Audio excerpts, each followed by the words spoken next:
buenas tardes y bienvenidos, ¿no? Les doy las gracias por estar aquí, ¿no? Después del paréntesis de Semana Santa, en este acto que hemos organizado entre 3 o 4 instituciones, ¿no? Por un lado, la Asociación de Amigos del Museo de Ciudad Real, ¿no? Al cual en este caso represento, que soy miembro de la asociación y soy también formo parte de la junta directiva, ¿no? desde enero pasado. El museo, por supuesto, la Junta de Comunidades, el Museo Provincial, la Universidad de Castilla-La Mancha, David Gallego y yo somos profesores, y la Asociación de Amigos de los Castillos, que está representado pues, por Miguel Ángel Bru. El acto, pues lo que queremos hacer es pues, dar a conocer el libro que tienen ustedes aquí en la mesa, que es, que es un libro que recoge pues, las actas de un congreso internacional que se celebró en Ciudad Real en el año 2023, como explicaré a continuación. Y, pues de paso, lo que vamos a hacer también es una charla distendida sobre cuestiones básicas, ¿no? Relacionadas con eso que conocemos como la castellología, ¿no? el mundo de los castillos. Me acompañan en la mesa, como les decía, David Gallego, que es profesor de la Universidad de Castilla-La Mancha en la Facultad de Letras, arqueólogo y medievalista, a mi derecha, y a mi izquierda, pues Miguel Ángel Bru, que también es arqueólogo, también es medievalista, hizo su tesis sobre la ciudad hispano-musulmana de Bascos, y es también miembro y forma parte de la Junta Directiva de la Asociación de Amigos de los Castillos. Bien, como les decía, este acto tiene mucho que ver con este congreso que celebramos aquí en Ciudad Real en el año 2023, en el 1, 2 y 3 de marzo de ese año, de acuerdo a un congreso que se hizo pues, para, digamos, retomar un conjunto de estas actividades científicas, ¿no? que llevaba a cabo la Asociación de Amigos de los Castillos. Miguel Ángel Bru nos va a hablar de manera específica en qué consiste esa asociación, pero bueno, ya les adelanto que una de sus actividades es pues, la celebración de congresos para poner sobre la mesa las distintas investigaciones que se están llevando a cabo sobre el mundo de las fortificaciones a lo largo de toda la historia. Pero además, este congreso, que era el quinto que se celebraba, pues lo que quisimos hacer es un homenaje al profesor doctor Amador Ruibal Rodríguez. Amador Ruibal, no sé si le conocen, muchos de ustedes supongo que sí, pues yo creo que es uno de los padres, ¿no? de los estudios de los castillos en España y más en concreto en la región donde estamos, ¿no? En Castilla-La Mancha y, por supuesto, en Ciudad Real. Fue catedrático de instituto, fue vicepresidente de la Asociación de Amigos de los Castillos, fue director de la revista Castillos de España y luego pues tiene muchas publicaciones sobre, como digo, pioneras, desde luego sin los medios que tenemos actualmente, sobre muchos de los castillos de la provincia y de otras muchas provincias. Ahí les he puesto algunas imágenes, de la revista Castillos de España, como digo, que fue director muchos años de esta revista, y de esos monográficos que publicó, pues uno por provincia, yo creo que están todas las provincias de España, ¿no? O prácticamente todas, con un resumen muy divulgativo de cuáles eran las fortificaciones que existían en cada una de esas provincias. A pesar de que son libros que se publicaron en los años 80 y 90, si mal no recuerdo, pues muchos de ellos es que prácticamente no tenemos otra cosa, ¿no? Hay que ir a la bibliografía especializada para encontrar algún referente, ¿no? General, un trabajo de síntesis sobre las fortificaciones de una provincia concreta. Bueno, Amador Ruibal, pues desgraciadamente falleció en ese mismo año, estuvo aquí en Ciudad Real, en el Congreso, nos pudo dar una conferencia magistral. Su obra póstuma, que yo creo que es el último trabajo que escribió, está reflejado en este libro que presentamos, y luego pues en verano, pues desgraciadamente, como digo, falleció. Como les decía, la Asociación de Amigos de los Castillos viene desplegando esta actividad de realización de congresos sobre el estudio de los castillos, sobre todo de la Edad Media, pero también de otras épocas, desde hace tiempo. Ahí tienen las actas que ha venido publicando, ¿no? El primer congreso se publicó en el 94, luego tiene otros más que se celebraron, uno en Alcalá de la Selva, en Teruel, otro se celebró en Guadalajara, el cuarto se celebró en Madrid y luego hubo un lapso de tiempo que por diversas circunstancias pues no se hicieron congresos de este tipo hasta que llevamos a cabo pues este acuerdo entre la asociación y la Universidad de Castilla-La Mancha, que no es acuerdo porque somos amigos, porque yo soy el presidente de la asociación de la provincia de Ciudad Real. Entonces, bueno, forma parte también de mi cometido, ¿no? De fomentar el estudio de los castillos y la divulgación en la provincia de Ciudad Real. Bueno, hicimos este congreso en el año 2023 y, bueno, tuvo bastante éxito. Enseguida hablaré de la publicación y es lo que venimos aquí a presentar. Pero es que inmediatamente después se ha celebrado otro congreso, bueno, inmediatamente después, el año pasado, en el año 2024, el 6º Congreso Internacional de Castellología, en este caso en Huelva, en Aracena, que está pues, pendiente de publicación. Con lo cual, esto es bueno, porque está claro que no sé si es gracias digamos, al Congreso de Ciudad Real, ¿no? O gracias a que otra vez nos juntamos todos y tuvimos ocasión de poner en común ideas, investigaciones y animarnos a nosotros. Bueno, gracias a eso se ha celebrado enseguida el 6º Congreso y esto lo que nos tiene que servir es, bueno, pues para animarnos, para empezar a pensar en un 7º Congreso, hombre, no todos los años, evidentemente, pero con cierta regularidad para seguir con esta estela. Algunos datos, pero sin ánimo de aburrirles, ¿no?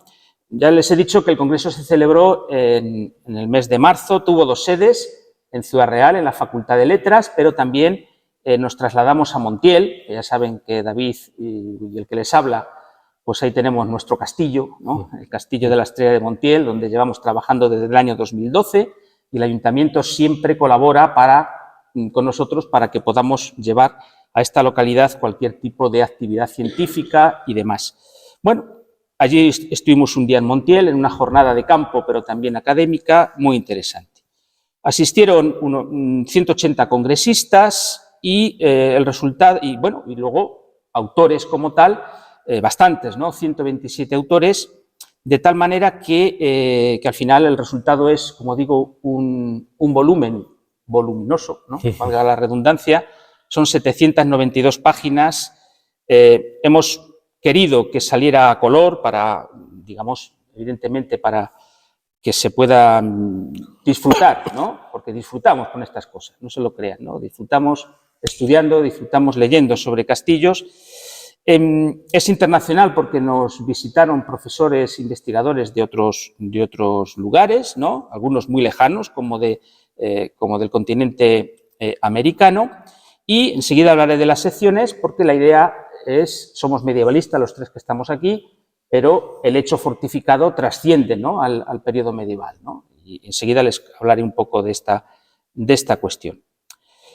Lo que también les tengo que comentar, que aunque hoy presentamos la versión impresa, hay una versión también digital, online, que es completamente accesible, gratuita. Bueno, ahí tienen el QR, por si alguien lo quiere registrar, pero vamos, en Dialnet, que me imagino que casi todos ustedes lo conocerán, o si no, en el repositorio Ruidera de la Universidad de Castilla-La Mancha, está recogido, y en la asociación, en la web de la Asociación de Amigos de los Castillos, está el link para poder descargar el libro, ¿no? sin ningún tipo de problemas. En cuanto a las partes de la obra, en primer lugar esa ponencia inaugural, ¿no? El homenaje a Amador Ruibal, donde hizo una síntesis sobre los estudios castellológicos a partir de lo que habían investigado otros y también de sus vivencias personales. Les he dicho que fue un pionero, pero evidentemente también es testigo de cómo han ido evolucionando estos trabajos y lo han hecho mucho, ¿no? En los últimos 10, 15 años, sobre todo gracias a la renovación también de la ciencia arqueológica. Luego, una primera parte dedicada a las fortificaciones en la prehistoria y en la protohistoria. bueno, donde se presentaron seis trabajos, algunos sobre la región o sobre la provincia. Está aquí Macarena Fernández, que es autora de uno de esos artículos, o sobre la motilla de Azuer.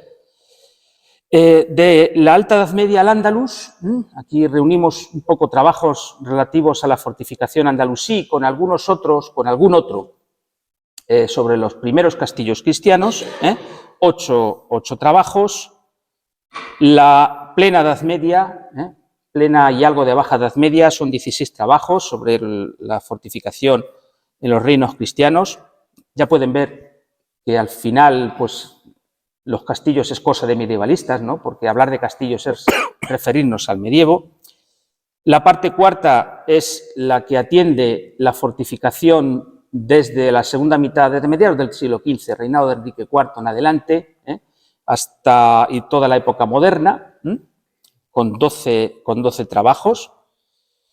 La parte quinta es la fortificación en época contemporánea, que era, pues digamos, lo más novedoso, creo yo, lo más descuidado por parte de la investigación, y que gracias pues a Pablo Snell, que no sé dónde está, ¿no? En sus estudios sobre las fortificaciones de la Guerra Civil, Paco Alía, ¿no? Y también sus estudios y sus proyectos que tiene sobre memoria democrática, pues cada vez tiene más trabajos, más serios, y hay mucho también por descubrir aquí. Y finalmente, un apartado, digamos, donde tratamos cuestiones relacionadas con la metodología, con temas relacionados con la gestión. Uno de los problemas que tienen los castillos es, pues, cómo conservarlos, ¿no? Cómo ponerlos en valor, la conservación. Evidentemente, no solamente hay que estudiar en el archivo, en el yacimiento, sino también hay que, pues, consolidar y restaurar, pues, para hacerlos visitables y todas estas cuestiones. Bueno, esto es un conjunto de 16 trabajos, unos más generales, otros más particulares sobre estudios de caso, que analizan esta cuestión. Como les decía, el libro está online. No puedo, evidentemente, leer cada uno de los títulos, ¿no?, de cada uno de esos trabajos, pero desde luego les animo a que consulten ese índice y a que lean, pues, aquello que tengan a bien. Y como de lo que se trataba era no solamente de presentar un libro, porque presentar un libro es algo muy importante, no se crean, pero también es aburrido, de hablarles, ¿no?, de cuántas páginas tiene, pues queríamos, de alguna manera, pues hacer una síntesis. Es cierto que un tanto, bueno, no sé si apresurada, pero una síntesis breve de lo que sería la evolución histórica de las fortificaciones, ¿no?, que de alguna manera es lo que está recogido también en ese libro, ¿no?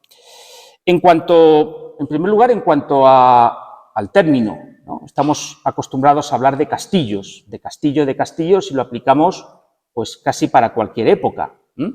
Pero a los historiadores ya saben ustedes que somos un poquito especiales y queremos ser rigurosos, ¿no? En realidad, cuando hablamos de castillo, es para referirnos a los castillos medievales.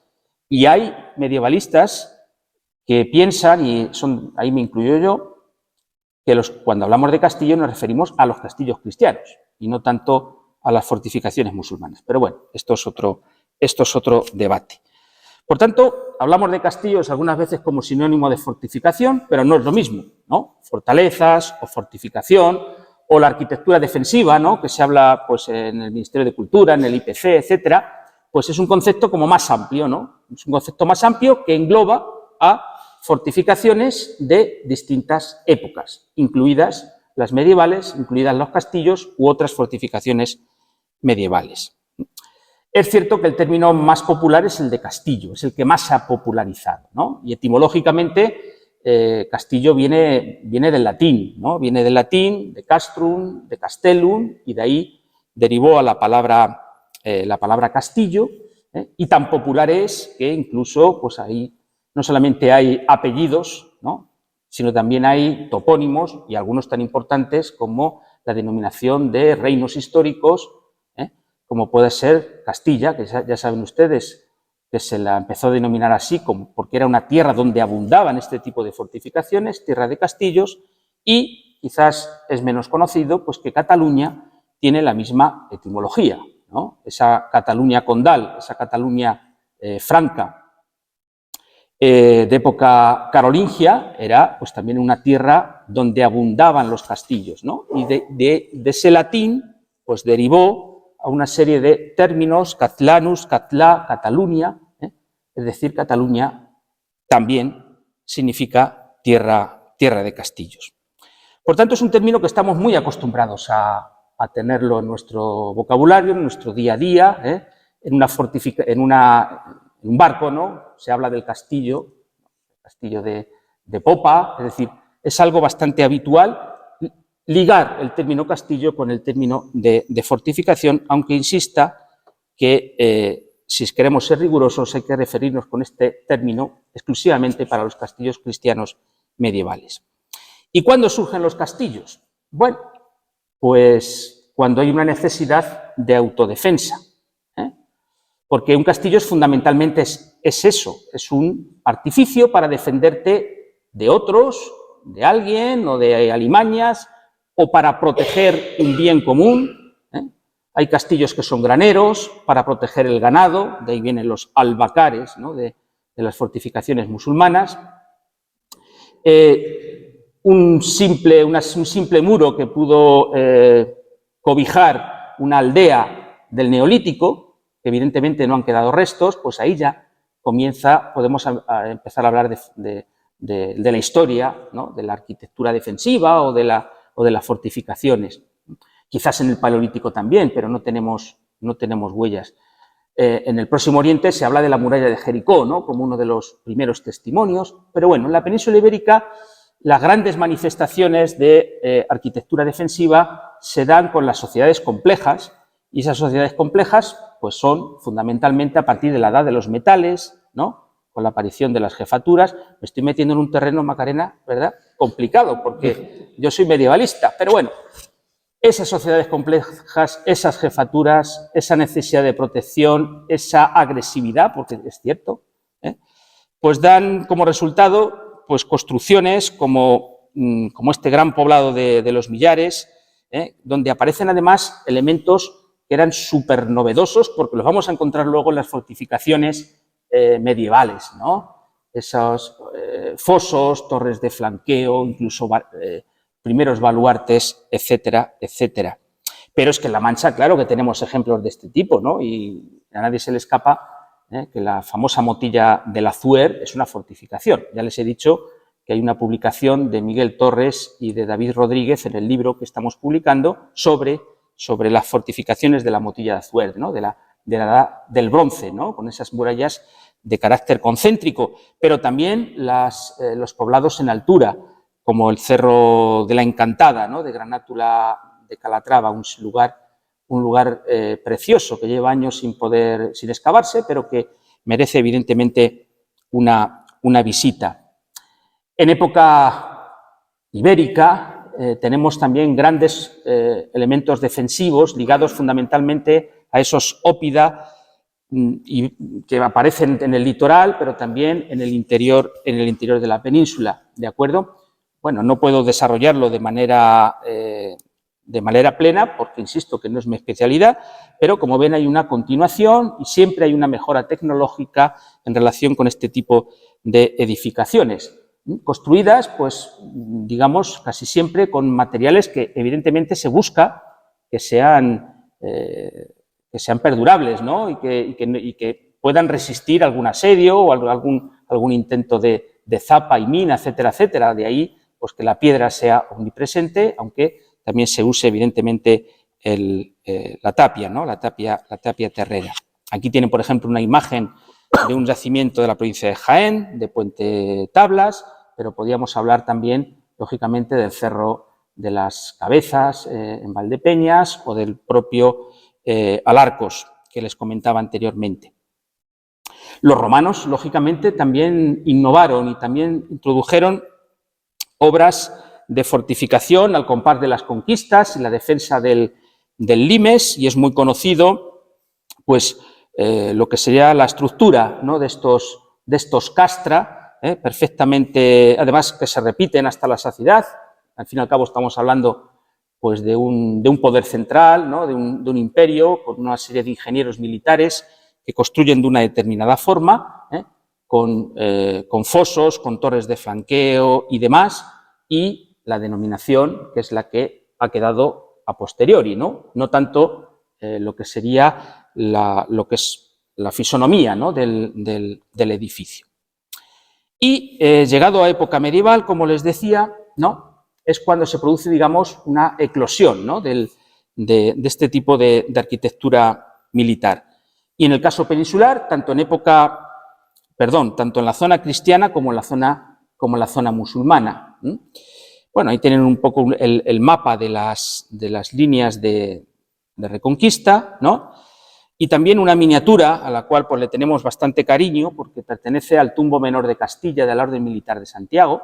Es un librito del siglo XIII, pero que recoge una serie de documentos de la Orden Militar de Santiago, todos los documentos fundacionales, y la única miniatura que tiene este libro es la que tienen ahí, ¿no?, donde se representa a Alfonso VIII, a su mujer, Leonor de Aquitania, al maestre de la orden, a un freire, y una representación, quizás de las primeras, si no la primera, de ese castillo idealizado, que en el fondo también van a ser las armas del reino de Castilla, ¿no? Se representa a Auclés, pero, como os digo, esa fortaleza con esas tres torres, que algunos además las han relacionado con las primeras catedrales góticas en cuanto a la forma de las torres, por tanto también tiene un fuerte simbolismo, es que el castillo también tiene un valor simbólico que es indudable y que, bueno, que ahora no es cuestión de detenerme. Como digo, fortificaciones islámicas y fortificaciones cristianas, ¿no? No me gusta hablar de castillos musulmanes, porque es que, aunque evidentemente hay funciones que son similares tanto en el lado musulmán como en el cristiano, eso es evidente, porque esa función de defensa para la propia guarnición o esa función ofensiva, ¿no?, desde una fortaleza se pueden lanzar cabalgadas para saquear campos del enemigo, etcétera, etcétera. Vale. Puede tener una función política, evidentemente, también, ¿no?, porque son centros de poder político. Puede ser cabezas también de recaudación, pero es que la sociedad cristiana, occidental, feudal, es muy diferente de la sociedad islámica del momento. Es muy, muy diferente, ¿no? Son dos formaciones socioeconómicas muy distintas, ¿no? Algunos autores han llegado a decir que son antagónicas y por tanto, digamos, el resultado cultural, material, es decir, el hecho fortificado no tiene por qué ser exactamente igual, aunque haya muchas cuestiones que evidentemente las podamos ver en uno u otro sitio, sobre todo en relación con las funciones, ¿no?, que es un tema que a mí me preocupa en especial. Las fortificaciones islámicas no son castillos feudales, no son castillos de un señor particular, no, son casi siempre fortificaciones oficialistas del poder omeya cordobés o luego de la época taifa, evidentemente, de los reyes taifa, o de carácter tribal comunitario. Un castillo feudal nunca tiene ese carácter tribal y muchos castillos feudales tampoco son públicos, son del señor. ¿De acuerdo? Habrá castillos de realengo, como el malogrado Alcázar de Ciudad Real, pero la mayoría son feudales, son de un señor concreto, una orden militar, un noble, un barón, etcétera, etcétera. Bueno, las funciones de estos castillos islámicos, evidentemente, son las militares, como les decía, guarnecer fronteras, controlar un vado, etcétera, pero también son fiscales, porque son centros de recaudación de esa sociedad tributaria que es la sociedad andalusí. También sirven para encuadrar a las aljamas campesinas que se distribuyen en las alquerías, por tanto son centros de un distrito administrativo. Muchos de ellos son almacenes, son los famosos graneros, que hay muchos en el norte de África y alguno también en la península ibérica. En fin, son lugares de refugio, pero de los bienes no tanto del señor, sino, como digo, de la colectividad, ¿no?, de esas tribus o de esas poblaciones de las alquerías. Por eso podemos hacer muchas diferenciaciones, pero una de ellas es por su titularidad. Hay fortificaciones estatales, las pagadas, las mantenidas por el Estado cordobés, por el Estado taifa o por el Reino de Granada en la última fase, de diversos tipos, unas más complejas, otras más simples, y luego hay fortificaciones, digamos, más elementales, sobre todo en los primeros tiempos, en el siglo IX, que son esas fortificaciones comunitarias, ¿no? Algunos ejemplos, claro, la Alcazaba, como es la fortificación principal de una ciudad, ¿no? Y claro, tenía que hablar de la Alcazaba de Calatrava la Vieja, como la ciudad más importante de, no, es que era la única, ¿no? de La Mancha, otra vista de esta ciudad. O la Alcazaba de Mérida, ¿no? Con esa planta que ven ahí tan regular y esa sucesión, ¿no? Prácticamente equidistante de torres de flanqueo de carácter prismático. En este caso, un Hissing, ¿no? Una fortificación de carácter rural, pero también oficialista y también con un marcado carácter fiscal. Pues la fortaleza de Montiel, que está debajo del castillo cristiano, y aquí tiene la recreación virtual que hizo Jaime García Carpintero, o el Hissing de Znavexor, que se encuentra en el municipio de Villamanrique, donde ahí tienen la planta de cómo sería, ¿no? en esta época omeya, es decir, en el siglo X. Fortificaciones de frontera, omeyas, el ejemplo más claro es Gormaz, ¿no? La gran fortaleza omeya de Gormaz, en Soria, que Soria era pues una de las regiones fronterizas por excelencia con el norte cristiano, y esta fortificación, bueno, que preside y que domina un amplísimo territorio. Hay más fortalezas, más tipos de fortalezas, alcazabas, husum, que es el término en árabe, que es, digamos, como castillo, ¿no? Pero con ese marcado carácter, digamos, de fortificación oficial. Hay atalayas. En realidad, en la zona de La Mancha tenemos pocas, por lo menos, que queden en pie. La famosa atalaya que tenemos aquí al lado de Ciudad Real, la de Abencalés, aparece en la toponimia, aparece en la carta Puebla de Miguel Turra. Es decir, bueno, tenemos restos arqueológicos, mal que los he buscado y no he encontrado nada, pero hay otras atalayas de las cuales queda poco, como por ejemplo esta de Ballesteros de Calatrava, donde sí que hemos encontrado referente cerámico, está muy arruinada. En otros lugares, en Soria, en los pasos del sistema central, sí que tenemos atalayas de desarrollo cilíndrico, como están viendo aquí, o puede haber torres de carácter prismático, pero bueno, hay otras que son de este tipo, que sí que pertenecen a este periodo histórico y que tenían como misión, lógicamente, vigilar caminos, servir de guarda y de aviso ante incursiones enemigas, etcétera, etcétera. Bueno, avanzamos en el tiempo y llegamos a las fortificaciones cristianas, ¿no? Y aunque las fortificaciones musulmanas que les he comentado antes también evolucionaron, lógicamente, se tuvieron que adaptar pues, a los cambios tecnológicos, a la aparición de la artillería de pólvora, que además entra precisamente por Al-Ándalus, ¿no? A partir de la época meriní, en Algeciras, etcétera, etcétera. Pero bueno, no me he podido detener en esos cambios. En las fortificaciones cristianas sí les he detallado ahí cuál sería la evolución de las fortificaciones cristianas. Desde esa primera etapa, digamos, más primitiva, la época de las motas, de los castros, de alguna torre aislada. La segunda época, que es la pleno medieval, que es los castillos de frontera, castillo, digamos, roqueño, propiamente dicho. Los castillos señoriales, muchos de ellos en llano, que es la época del siglo XIV y XV. La fortificación de transición, ya de final de la Edad Media, donde empiezan ya a verse claramente las innovaciones de cara a la guerra con la artillería de pólvora. Y finalmente la fortificación, que ya no es medieval y que por tanto no deberíamos llamarla castillo, que es la fortificación abaluartada, que es el triunfo de la geometría, que es la época de las fortificaciones estrelladas. Como luego mi buen discípulo y amigo David Gallego se queja de que no le dejo tiempo, pues él va a hablarles un poco de los castillos cristianos. Sí, está abierto.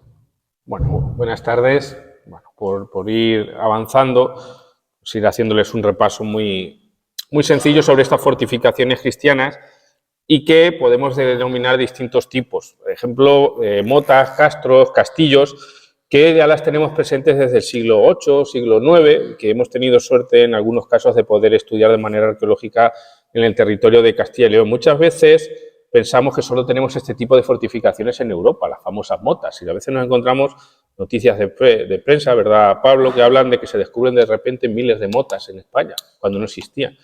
Y el profesor Avelino Gutiérrez las estudió allá en los años finales de los 70, 80, y conocemos muchísimas de ellas y están en cartas arqueológicas. Lo que nos pasa es que nos falta dar un nuevo salto, una nueva catalogación para su estudio arqueológico, porque es un elemento interesantísimo para conocer. Surgen en puntos estratégicos del territorio, muchas veces sobre elementos previos, romanos, visigodos. Yo a mis alumnos de arqueología medieval les digo que sobre la fortificación visigoda está prácticamente todo por hacer. Es un elemento que creemos que daría para trabajos de fin de máster, tesis, etcétera. Creo que deberían animarse, que es un periodo que es muy interesante.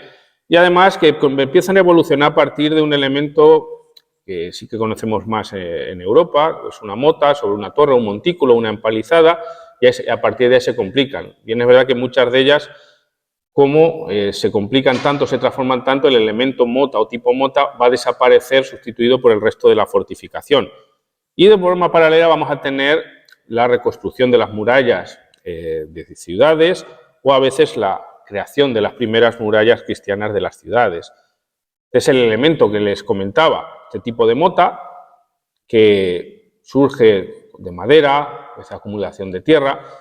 En tierras hispánicas es mucho más de construcción tipo terrera o de materiales pétreos y que pueden llegar a este grado de complejidad, que ven ustedes que podría ser elementos europeos. Pero que en las fronteras del reino entre León y Castilla hay un elemento interesantísimo, como es Mota del Marqués, que ha conservado la toponimia, un punto que muchos investigadores han hablado de que es un castillo de la orden teutónica. No, la orden teutónica tiene unas posesiones en la parte baja, pero no el castillo. Pero sí que esa gran torre, que es posterior al resto de la mota, sí que pudo tener una influencia desde el punto de vista de la arquitectura cruzada. Ven ustedes ahí esa figura, esa mota que marcaba los límites entre León y Castilla, que fue objeto de numerosas contiendas y por tanto quizás se estableció ahí una orden militar que realmente está aquí en la parte baja, en esta ermita de los castellanos, y así que se conservan elementos de esta orden militar. O la construcción de las primeras murallas urbanas, la más conocida es la de Ávila, pero que siguen en muchos territorios, en muchas nuevas ciudades, sobre todo en ciudades de villa y tierra, donde muchas veces se construyen murallas que son mucho más amplias de lo que la población puede albergar. Al final, el interior de la ciudad se queda para pasto, se queda también para otro tipo de actividades y muchas veces, decía el profesor Valleón, que estas murallas que a veces se levantan en el siglo XI no se llega a ocupar el espacio hasta el siglo XIII o XIV. E incluso se tendrán que hacer algunas ampliaciones. Bueno, es el triunfo poco a poco de la construcción en piedra. Y hay que tener cuidado porque tenemos la sensación de que los cristianos construyen en piedra, los musulmanes en tierra. Y eso es muy peligroso. ¿Verdad, Miguel? Pensemos solo en el Serón de Nájima, el gran castillo de tierra que se construye en el siglo XIV por los cristianos. Pero bueno, vemos es una fortificación, pues lo que va a ser común, grandes murallas con torres circulares, desarrollos hacia la construcción de grandes torres para meter artillería de torsión, pirobalística, o Toledo, con toda esa gran refortificación, no solo a partir de la fortificación musulmana, sino que se hará a partir de época de Alfonso VI y con todo el conjunto de monarcas que vendrán posteriormente. El problema de la fortificación de Toledo es que con tanta restauración a veces es difícil encontrar muralla plenamente medieval, pero el recinto, o por lo menos la geometría, sí es del periodo que estamos comentando. O los primeros castillos roquedos. Este es un castillo que les invito a visitar porque no solo a veces los castillos acaban teniendo también otro tipo de turismo. No solo turismo de visitar castillos, por eso en este castillo cuando lo estudiamos fue muy interesante porque hacen turismo necrológico, se visitan las lápidas del castillo. Hay lápidas de 1700, 1800 en torno en todo el castillo. Bueno, es un castillo que además, desde el punto de vista paisajístico, es excepcional, situado en el camino que unía Alcaraz hacia Murcia y donde surgen, sobre un primer castillo musulmán, todo un conjunto de torres que amplían, en este caso por parte del concejo de Alcaraz, que lo ampliará sensiblemente. Y obviamente estamos en una tierra que es una tierra de órdenes militares. Por tanto, hay que hablar de ellas. Las órdenes militares, como ven ustedes, ahí tenemos todo el conjunto ya del siglo XV, estarán dispersas a lo largo de la gran parte de la península ibérica. Pero desde el punto de vista militar las tendremos sobre todo centrados, sus castillos estarán ubicados en la meseta sur y en los territorios que se van ganando al Islam. Obviamente, Calatrava es la principal orden de la zona que nos ocupa. La orden de San Juan, en este caso una orden internacional vinculada a la zona de Alcázar de San Juan y con el centro en Consuegra. La orden de Santiago, que desde sus tierras en las riberas del Tajo llegará hasta la zona murciana. Y en la zona extremeña, en este caso antiguas tierras de León, tendremos la réplica con la orden de Alcántara, filial de Calatrava, o la orden de Santiago, pero aquí tendremos un batiburrillo mayor de órdenes que se irán instalando en la zona que llaman de la contienda. Por ahí aparecerán templarios, hospitalarios, santiaguistas, etcétera, etcétera. Y, como no, la presencia también en las tierras de Aragón, Portugal, con órdenes propias, muchas de ellas que recogerán el legado de los templarios, como será la Orden de Cristo o la Orden de Montesa. Obviamente, castillos que ustedes conocen perfectamente, Consuegra, el castillo prioral, un castillo excepcional que tiene elementos, como bien pudo estudiar mi compañero Jesús Molero, provienen posiblemente de la arquitectura cruzada de Tierra Santa, Zorita, de los Canes, castillo que fue sede de la Orden de Calatrava durante un tiempo por el desastre de Alarcos hasta que se conquista Salvatierra en un golpe de mano. Salvatierra, que nosotros tenemos una especial debilidad por Salvatierra, y ese conjunto de castillos del paso de Calatrava, que recientemente ha sido declarado como paisaje cultural de forma muy acertada por la Junta de Comunidades. Es un castillo que bien merece una visita porque que muchas veces queda fagocitado por Calatrava la Nueva, obviamente que ese gran enseña de castillos calatravos, es un elemento excepcional para visitar y además un elemento que fue castillo-convento, que fue Hisin musulmán y que tiene todos los elementos de avanzada o todos los elementos poliorcéticos, es decir, defensivos, posiblemente a la vanguardia de su época. Además, un castillo con muchísimo simbolismo. Al final es el casus belli final de la cruzada de las Navas de Tolosa. Conocemos bien, es un lugar donde están surgiendo las primeras torres pentagonales por parte de la Orden de Calatrava, una gran torre homenaje, es decir, la torre donde vive el Señor, que no solo tiene una función defensiva, es el último reducto, sino que es una función simbólica, es la función del Señor. Tiene todo un conjunto de bóvedas donde debió instalarse el convento de la Orden de Calatrava, a partir de 1198, que se denomina durante unos años Orden de Salvatierra. Todo el conjunto de accesos, los albacares, que ha comentado mi compañero Jesús Molero, o una zona de una posible puebla, o una zona de esos elementos donde pudo instalarse una primera población que no llegó a cuajar con el tiempo. Que ven, controlando todo ese paso de Calatrava, con la torre del homenaje seccionado después del terremoto de Lisboa, es un elemento muy interesante para conocerla. Esas torres pentagonales en proa, que con la conquista parcial por parte de los almohades llega a convertirse en este elemento, esta reconstrucción con la que trabajamos durante muchos años y que trabajamos con nuestro compañero Juan Zapata, es un elemento que sí que da esa magnitud que tuvo el castillo-convento de Salvatierra en el contexto más o menos de la batalla de las Navas de Tolosa.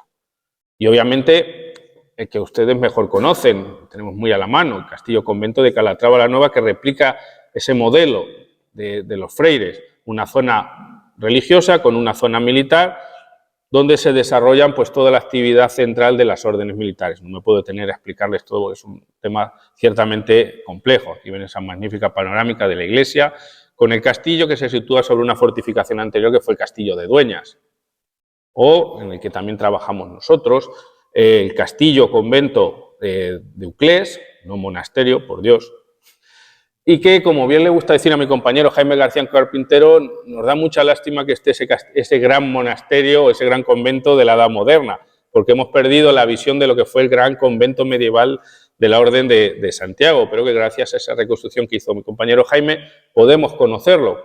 Un modelo ciertamente parecido al de Calatrava, pero donde tiene mucha más presencia la fase musulmana al haberse tratado de una ciudad musulmana. Y luego, a partir ya del siglo XIV, tenemos la creación de los grandes castillos señoriales a lo largo de toda la península ibérica. Son los grandes castillos que han llegado en nuestra retina, con esa sucesión de recintos, compartimentación del espacio, fosos, grandes torres. Son elementos pues, muy interesantes, con todo el desarrollo polihercético, la acumulación de defensas, fosos, almenas. La arquitectura medieval, tengan ustedes cuidado, porque cuando hablamos de almenas y merlones, la almena es lo construido para la arquitectura medieval. Cuando hay que hablar ya de cosas modernas, son los merlones. Escalona, el gran castillo señorial que todos ustedes conocen, que perteneció a los principales linajes del reino, don Juan Manuel, perteneció al Álvaro de Luna. Y tienen ustedes otra imagen. Un castillo que a mí me gusta mucho porque es un gran modelo de castillo señorial, aunque está truncada parte de la torre pentagonal, que es el de Montealegre en Valladolid, con este conjunto de recintos. Ustedes con una gran torre pentagonal en proa, donde no solo tienen carácter militar, que lo tiene, sino también un carácter pues, de encasamiento, es decir, de vida más noble, de elementos más interesantes. O el Castillo de Segura de la Sierra, también conocen ustedes, y si no lo conocen, es una zona para visitar muy interesante, que fue sede de la Encomienda Mayor de Castilla de la Orden de Santiago. Un castillo muy interesante porque replica todos esos elementos. Y finalmente, en este caso, la construcción ya cuando las órdenes militares darán paso a estos castillos señoriales también en su territorio. Aquí es el antiguo castillo de Daimiel, sobre el que pudieron trabajar mis compañeros Jesús y Jaime, o el antiguo castillo de Manzanares, de la Encomienda, un castillo de planta cuadrangular, que no tuvo mucha suerte con las restauraciones que le hicieron, pero era un castillo excepcional. Y tienen algunos elementos interiores. La reconstrucción a través de la documentación que tenemos muy rica, todo un conjunto, por ejemplo, de patios, de elementos de aprovisionamiento, de elementos también de aposentamiento, o lugares también para el ganado. Y finalmente la fortificación de transición, los grandes castillos cuando triunfa la pólvora, que tenemos grandes ejemplos a lo largo de toda la península ibérica, como sería el Castillo de la Mota, donde ya tenemos una concepción también de transición con esas grandes torres todavía en altura, pero que los muros empiezan a ensancharse, se ponen bocas de fuego, se crean fosos, etcétera, etcétera. Tienen esos elementos, el magnífico Castillo de la Mota, el Coca, que es el gran castillo de los Reyes Católicos, con todos esos elementos, o el de la Calahorra, ya en la frontera de Granada, ya se construirá ya a lo largo del siglo XVI con todos esos elementos palaciegos, que aunque todavía recuerda esos castillos medievales, aquí ya sí que es la función residencial la que tiene un mayor valor. Se incorporan con elementos artilleros, bocas de fuego, troneras, para todo el tipo de armamento que se está creando en ese momento, o la fortaleza de Salses, ya fortaleza española ya en tierra francesa, y finalmente, como decía, el triunfo de la geometría a partir del siglo XVI, con la traza italiana, los fuertes en estrella, donde ya sí que tenemos todo un conjunto de elementos donde predomina la defensa hacia abajo y sobre todo hacia la gran presencia de baterías de fuego que tienen que defender a todo o aguantar todo un conjunto de artillería que es cada vez más potente en esos momentos. Aquí tienen otros elementos solo para que conozcan este conjunto de trazas, en toda la complejidad de baluartes o sobre todo también, además decía un amigo mío que para conocer la fortificación abaluartada fuera española, lo que hay que hacer es ir a América. En ese caso, aquí tienen principales fortificaciones, por ejemplo, en Puerto Rico. Y, bueno, he querido acabar con ese repaso y dejar paso a mi compañero Miguel Ángel Bru para que les hable de la tercera parte de esta ponencia. Pues muchas gracias, David, y muchas gracias, Jesús. Es una maravilla poder venir aquí a Ciudad Real. Hemos venido Pablo y yo desde Madrid, disfrutando también, visitando desde el horizonte algunas de estas fortalezas, que al fin y al cabo es el panorama que tenemos en España, ¿no? O sea, al fin y al cabo el perfil de España no solamente además es la toponimia que nos ha quedado, sino que en cada pueblo, en cada zona, al fin y al cabo, lo que nos queda es esos referentes materiales que son, por un lado, los castillos y, por otro lado, lo que iba asociado a los mismos murallas y elementos. En este recorrido tan interesante que nos han realizado, ¿se oye bien? Un poquito bajo. Sí, perdona, que me pongo en plan metralleta por tampoco alargarlo mucho. En este recorrido tan interesante que nos ha realizado tanto Jesús como David, pues podemos ver la complejidad que atañen este tipo de construcciones civiles. Y es que muchas de ellas han quedado postergadas por debajo de arquitecturas más llamativas, como la religiosa u otro tipo de arquitecturas, lo que ha hecho a lo largo del tiempo que pasen incluso a ser destruidas intencionalmente, como es esa en el siglo XIX, una destrucción por parte incluso de los ministerios, por parte de las autoridades civiles, porque lo veían como un elemento que llevaban al pasado medieval y de hecho hubo una comisión de abajo las murallas, y ha habido muchos reportajes que se han hecho sobre lo mismo, ¿no? O sea, había auténticas decretos de tirar abajo murallas. Aquí lo tenemos el caso de Ciudad Real, pero lo tenemos en muchos sitios, en Salamanca, que todo el mundo conoce la catedral de Salamanca, pero las murallas nadie dice nada, o tantas otras murallas, incluso las de Lugo, que consiguieron detenerse esa destrucción. Bueno, pues realmente es por el desconocimiento y por la falta de tener una funcionalidad, ya que en el momento en que dejan de ser elementos defensivos, pues pasan a ser elementos que entorpecen el crecimiento urbano, y hasta que la sociedad ha empezado a ver que son elementos para conocer la propia evolución cultural de cada uno de los elementos, ya sea paisajes y elementos fortificados, ya sea la propia estructura urbana de la ciudad, pues no ha habido ese cambio cultural y ha habido ese cambio de darle un aspecto más allá de la investigación a un aspecto más de lo cultural y de la sensibilidad de las poblaciones. Tanto es así que hay elementos identificativos ya que, pues por ejemplo aquí, la muralla, la Puerta de Toledo es un elemento que yo creo que a cualquiera que venimos de fuera es un elemento que nos queda reflejo de lo que es Ciudad Real, pero no solamente eso, sino todos sus castillos y fortificaciones. Pero bueno, dicho esto, quería agradecer también a los amigos del museo, al Museo de Ciudad Real y a todos ustedes por venir y por dejarnos presentar esta publicación en un templo además de la cultura material, ya que, aunque es por escrito, nuestro fin es dar cobijo a todas estas fortificaciones que tienen un interés material más allá de lo que es en sí mismo un elemento, como es en un museo, era en un museo anteriormente la pieza por la pieza, no, es comprender cómo el ser humano ha llegado a construir esa pieza y qué tiene en el pasado y ha llegado hasta nuestros días. Bueno, pues para eso, desde la Asociación Española de Amigos de los Castillos, que bueno, pues se creó en el año 52, pues tiene un sentido específico, me voy a adelantar a la siguiente diapositiva, que es a partir del Real Decreto de Protección de los Castillos que se hizo un tal día como hoy. Por eso me alegró mucho que celebrásemos hoy este día y presentásemos el 5º Congreso. Tal día como hoy de 1949 se decretó la protección genérica de todos los castillos, sea cual sea el estado de ruina.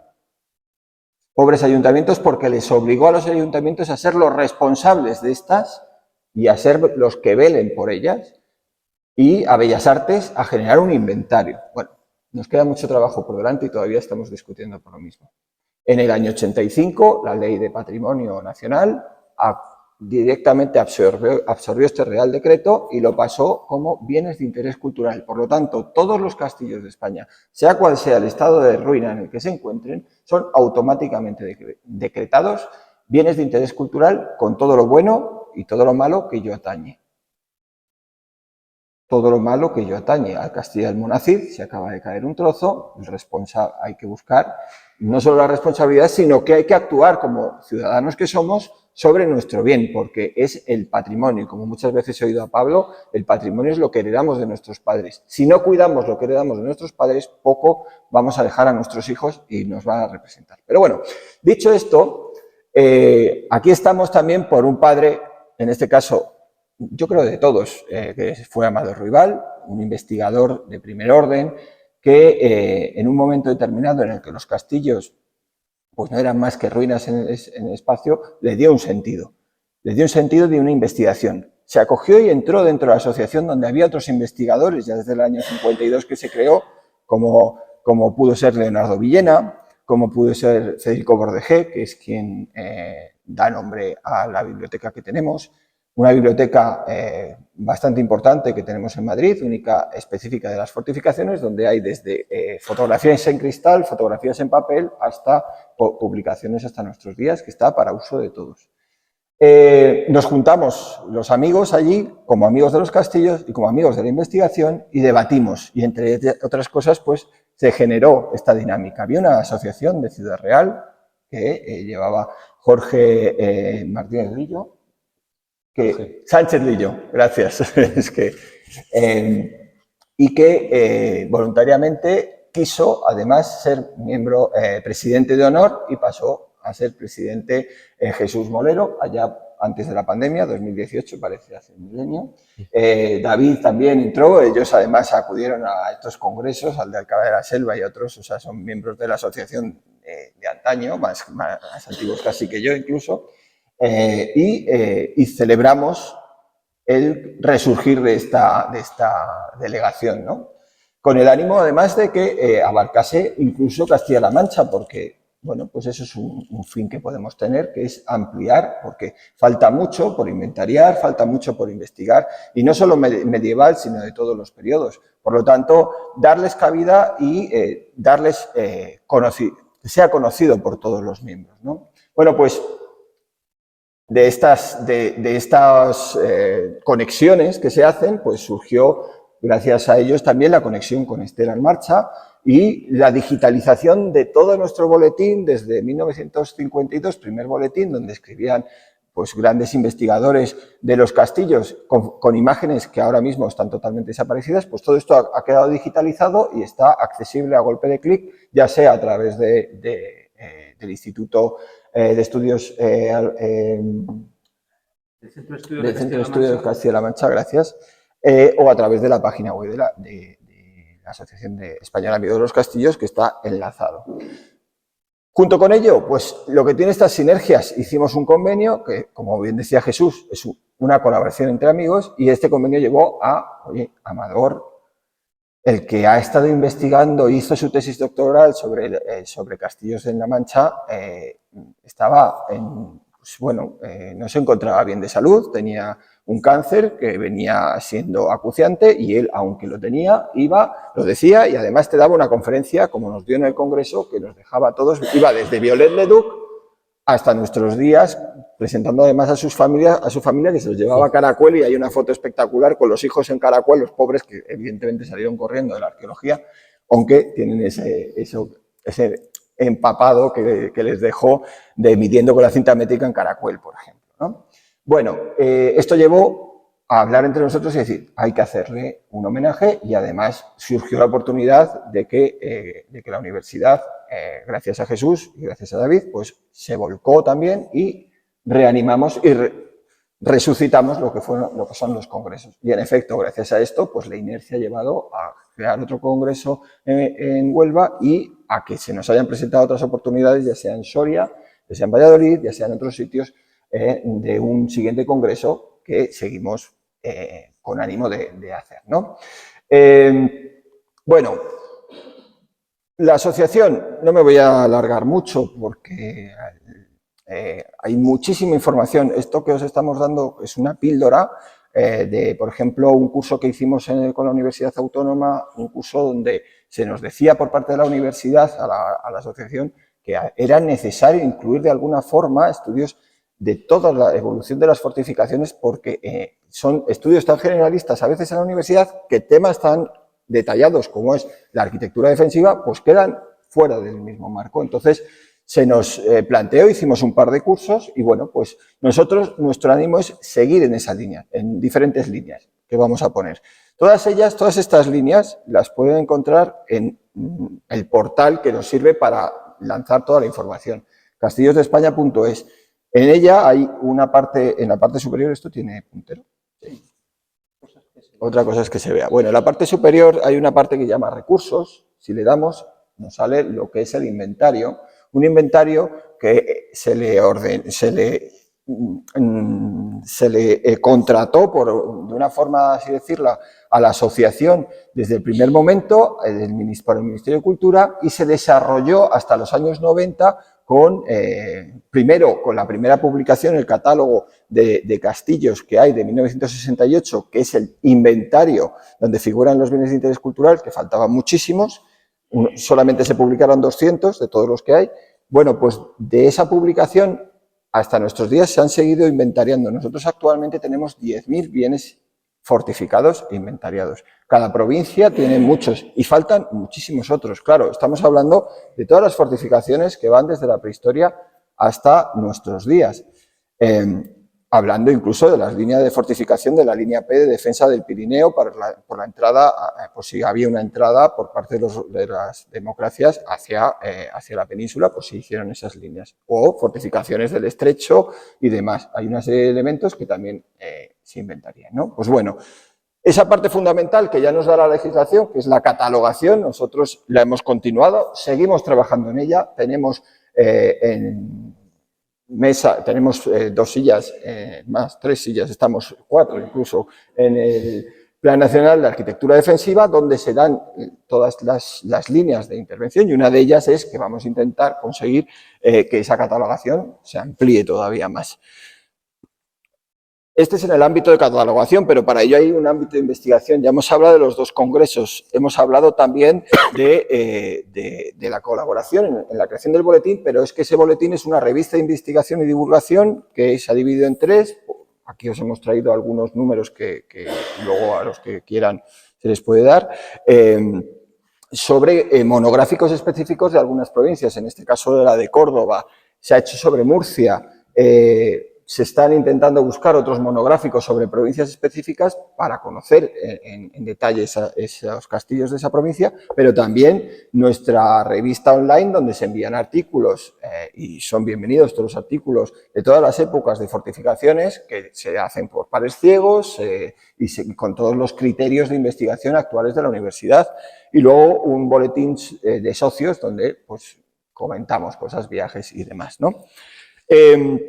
Dentro de la investigación os he puesto simplemente algunos de los elementos que tenemos en nuestra biblioteca Bordegé. Ahí, por ejemplo, tenemos la colección de fotografías y diapositivas tanto de Amador Rival como de Jorge Jiménez como de diferentes investigadores y que son unos archivos muy importantes, sobre todo a la hora de intervenir actualmente el patrimonio, porque sabéis que en los años 80 se han hecho intervenciones más o menos agresivas, más o menos acertadas, y muchas de ellas han dañado estructuras precedentes. La única forma de llegarlo es a través de estas fotografías y gracias a nuestro catálogo pues vienen muchos investigadores a utilizarla. Pero bueno, tenemos el ámbito de la formación, nos volcamos con la formación, les comentaba el tema de la formación a nivel universitario, pero también a nivel divulgativo. Nosotros tenemos un curso general de castellología que hemos estado haciendo vía online, que repetiremos este año seguramente o el siguiente, dependiendo del estrés que tengamos de cosas, porque tenemos muchas cosillas. Empezamos, por ejemplo, con cursos específicos de los castillos en época de Isabel, los castillos en época de Carlos V, que tuvieron éxito total, fortificaciones de la provincia de Soria, con viajes y visita de castillos. Y bueno, tanto fue así que desarrollamos lo que es el Instituto de Estudios de las Fortificaciones, donde tenemos cursos generales de divulgación, cursos de especialización, donde vienen arquitectos y hablamos, por ejemplo, de las fortificaciones, cómo se las debe restaurar, qué elementos no se deben, cuáles son criterios o no criterios, porque parece que todo se sabe y realmente todo se sigue descubriendo según se va interviniendo en estas fortificaciones. Y luego congresos de castellología, y los pueden tener, ahí se pueden descargar las actas, las de este congreso, que va directamente a Ruidera, o las de los siguientes congresos. De estos cursos tenemos actualmente un curso que vamos a hacer en septiembre, a los que se pueden incorporar, es gratuito, lo hace el Ministerio de Cultura junto a la Asociación Española Amigos de los Castillos, sobre el curso se llama ¿Quién es el dueño de ese castillo? Bajo esta pregunta inocente existe un problema enorme para la hora de intervenir. Y vuelvo al Castillo de Almonacid. Ahí tenemos un ejemplo de cómo un castillo que no es público, en su totalidad, pero sí una parte, puede generar un problema tal que al final se caiga porque no se intervenga. Bueno, pues, ¿quién es el propietario de ese castillo? ¿Cómo si un propietario es dueño de ese castillo, cómo la administración le da de lado absolutamente y lo abandona a que si él puede bien y si no puede, pues que se caiga? De hecho, encontramos en el Castillo de Escalona un ejemplo de presión pública sobre un propietario que sí que estaba interviniendo. Bueno, sí tenemos muchos ejemplos. Es un tema interesante porque ahí vendrán administraciones, ayuntamientos, investigadores. Yo os lo recomiendo. Está en el Ministerio y es gratuito, será online y se puede asistir uno vía online. Y luego nos estamos volcando en las redes sociales. De hecho, hemos llegado un poquito más tarde de lo que esperábamos porque nos hemos acercado al Castillo de Oreja a hacer un vídeo explicativo breve, ¿no? Pues bueno, aquí tenéis nuestro canal de YouTube, que poco a poco vamos creciendo, vamos incorporando más información, los diferentes investigadores y socios que trabajamos, pues vamos subiendo diferentes elementos. Pero nos volcamos al ámbito social, ya que nuestro fin es que no se quede simplemente en las universidades, en nuestras investigaciones, ya que todos sí somos arqueólogos, investigadores, pero queremos darle a divulgar a la sociedad. Haciendo viajes, en este viaje que tenemos arriba, pues tenemos ese castillo de Salses que fuimos a visitar en las fortificaciones de frontera de Cataluña con Francia, en este caso ya está en Francia, Salses, pero aquí abajo tenemos un castillo muy conocido aquí, Belmonte, en Cuenca. Y además estuvimos previamente en Uclés, que gracias a Javier Mejías, el colaborador del equipo, pues nos hizo una explicación muy interesante de ese castillo. Lo que pasa es que llovía a cántaros y lo que pasa en estas cosas, ¿no? Que lo pudimos ver en parte, ¿no? Aunque engaña esa foto que vemos ahí. Tema de conferencias, nosotros tenemos volcadas conferencias que pueden ver online en YouTube o tenemos en la sede social conferencias, pues la última, la más interesante, promocionando un videojuego sobre el último ataque de Zamora. Un ataque muy interesante de Ibn al-Qut, pues que ataca Zamora y la asedia. Pues han hecho un videojuego y es una línea de trabajo que tenemos que empezar a trabajar, que es el tema de entrar a los niños con los videojuegos. No tan niños, que ya los videojuegos los usan hasta de todas las épocas. Pero bueno, hay que también actuar, hay que intentar entrar en esas líneas y darle una faceta también histórica y de investigación. Bueno, con presentación de revistas nos hemos volcado también, ahora en sus kioscos también tendrán Castillos Renacentistas, que acabamos de publicar, una serie de investigadores, o la anterior de Castillos y Fortalezas, de muy interesante, pues la parte muy viajeros, ¿no? Y como asociación que ya somos declarada de utilidad pública, nuestro fin también es dar a conocer a aquella gente que ha hecho intervenciones sobre el patrimonio, ya sea desde el ámbito público o ámbito privado. Aquellos que dan dinero para que se puedan hacer intervenciones o aquellos pues, que hacen que los castillos al final no acaben en una ruina definitiva. Entonces, nosotros celebramos, aparte del Día Nacional de los Castillos, que es hoy, 22 de abril, hacemos el Día Nacional de Castillos, que es nuestra entrega de premios a aquellos que han hecho una intervención. Es una entrega de galardón donde se les da un reconocimiento a aquellos que han hecho una intervención y en concreto se les dio precisamente a la Fundación La Estrella por esa labor que hizo en Montiel y que estuvimos allí en Barcelona, pues además entre amigos, celebrando y motivando viajes de futuro. Bueno, la asociación es mucho, hay muchísima información, en ella intentamos actualizarla, intentamos traer siempre todos aquellos elementos que son noticia, pero también aquello que no son noticia.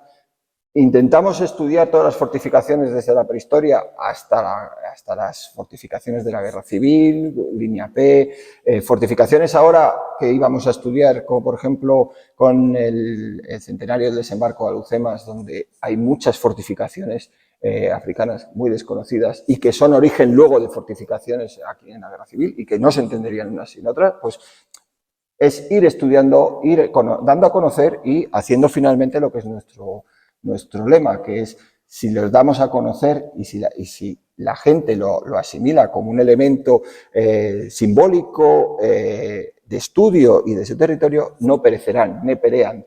Por ello, es lo más importante que podemos hacer es publicar, dar a conocer y producir esa sensibilidad que ya nosotros tenemos, que somos como niños disfrutando en los castillos, pues darle a conocer a la gente que esto es más que un elemento histórico y demás, sino un elemento de disfrute.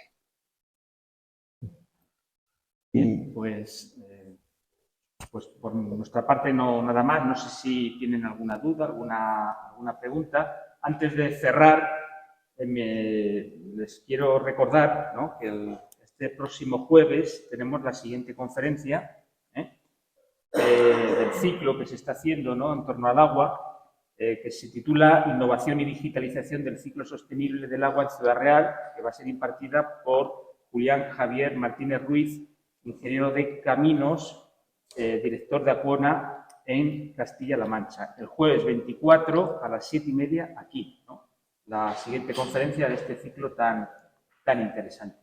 Bueno, les tengo que agradecer que nos hayan aguantado durante una hora hablando de castillos. Se me ha olvidado dar las gracias a quien paga. Eso es imperdonable, ¿no? Porque, bueno, sí, la Asociación de los Castillos, la universidad, pero es que las Cortes de Castilla-La Mancha nos dio una subvención y gracias a esa subvención hemos pagado sobre todo la publicación. Y el Ayuntamiento de Montiel, que, bueno, también colaboró, eso sí lo he dicho, ¿no?, que colaboró en relación con el viaje que hicimos allí. Pero sobre todo las Cortes, no quiero dejar de mencionarlo, porque gracias a la subvención de las Cortes hemos podido publicar el libro, que es la razón de ser de que estemos aquí. Pues muchas gracias.